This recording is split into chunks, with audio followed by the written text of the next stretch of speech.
எல்லாருக்கும் நமஸ்காரம். இன்னைக்கு நம்ம ஒரு உத்தமமான நாள்ல இருக்கோம். அது என்ன நாள்னா அக்ஷய திருத்தியைன்னு சொல்லக்கூடிய நாள். திருத்தியைன்றது திதி, அக்ஷயம்னா என்னன்றத நம்ம முதல்ல தெரிஞ்சுக்கணும்.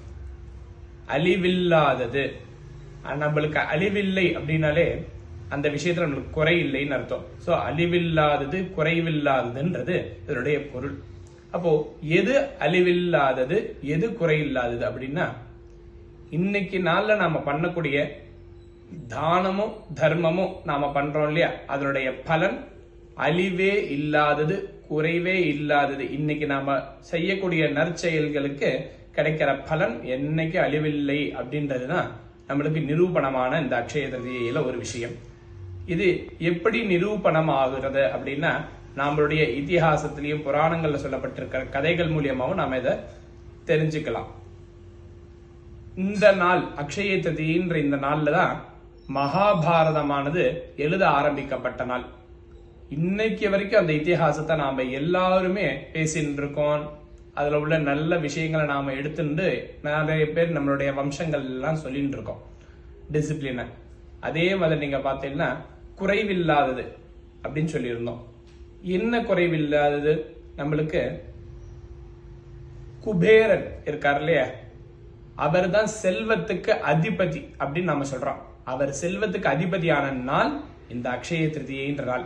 இன்னைக்கு வரைக்கும் அவர்கிட்ட செல்வம் குறைஞ்சதே இல்லை. அதனாலதான் நாம குபேரன்ற தேவதற்கு பணம் இல்லை அப்படின்னா உடனே பூஜை பண்றது முதல்ல ஞாபகம் வருது, குபேர பூஜை பண்ணலாம், லட்சுமி குபேர பூஜை பண்ணலாம்ன்றதுதான் நம்மளுக்கு ஞாபகம் வர்றது. சோ நம்மளுக்கு மகாபாரதம் எழுதப்பட்ட நாள் இன்னைக்கு வரைக்கும் அழிவில்லாம போயிட்டு இருக்குன்றது தெரிகிறது. அதே மாதிரி குபேரன் செல்வந்தன் ஆகிய நாள்ல இன்னைக்கு வரைக்கும் அவருக்கு செல்வம் குறையவே இல்லாம இருக்கு, அதிபதியா தனாதிபதியாவே இருக்கான்றது நிரூபணம் ஆயிடுது. அதே மாதிரி இன்னொன்னும் சொல்லலாம், திரௌபதிக்கு அக்ஷய பாத்திரம்ன்ற பாத்திரம் கிடைத்தனா இந்த அக்ஷய திருதியைன்ற நாள்லதான்.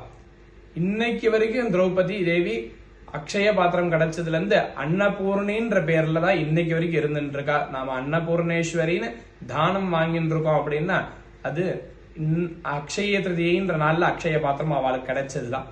சோ அழிவில்லாதது குறைவில்லாதுன்றது நம்மளுடைய இதிகாச புராண கதைகள்ல இருந்து எடுத்தா அதுல நிரூபணமானது பிரமாணம் இருக்கு அப்படின்றது. அப்போ நாம இன்னைக்கு காலத்துல அந்த புண்ணிய பலனை நாம பெற்றோம்னா பல் மடங்கள் அபிவிருத்தி ஆகும் நம்மளுடைய தானத்துக்கு.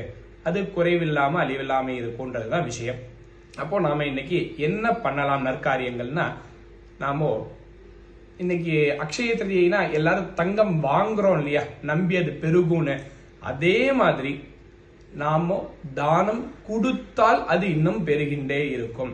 எப்படி அப்படின்னா, இப்போ நாம ஸ்வர்ண தானம், தங்கத்தை தானம் பண்ணலாம்னு சொல்லியிருக்கு.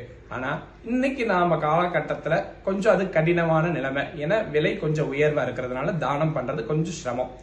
அப்போ அதுக்கு நம்ம வேற என்ன பண்ணலாம் அப்படின்னா, மகாவிஷ்ணுவுக்கும் மகாலட்சுமிக்கும் பூஜை பண்றது உத்தமமான விஷயம்னு இந்த அக்ஷய திருதியில சொல்லியிருக்கு.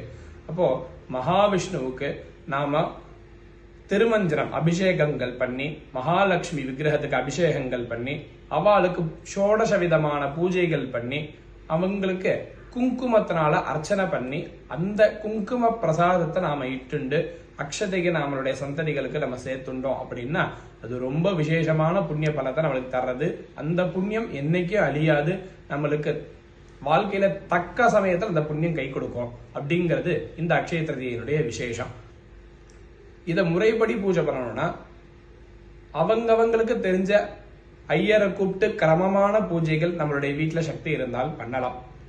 இல்ல நம்மளுக்கு அந்த மாதிரி பூஜைகள் பண்றதுக்கு யாரையும் தெரியாது, அப்ப என்ன பண்ணலாம் அப்படின்னா, இன்னைக்கு அடியனுடைய கிரகத்திலேயே விருகம்பாக்கத்துல வச்சு சாலக்கிராமம் மகாவிஷ்ணு சாலக்கிராம மூர்த்தியா எல்லா இடத்துலயும் இருக்காருன்றது நம்மளுக்கு பெரியவாள் மூலியமா சொல்லி கேள்விப்பட்டிருக்கோம்.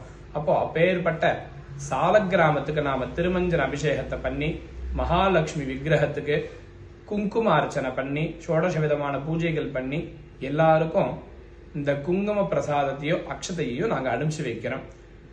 ஒரு ஃபேமிலிக்கு 300 ரூபாய் தான் கட்டணம் வச்சிருக்கோம். யார் யாருக்கெல்லாம் விருப்பம் இருக்கும், அடியனுடைய நம்பர் இந்த ஸ்கிரீன்ல தெரியும், நீங்க கான்டாக்ட் பண்ணி இந்த பூஜையில கலந்துக்கலாம். நமஸ்காரம்.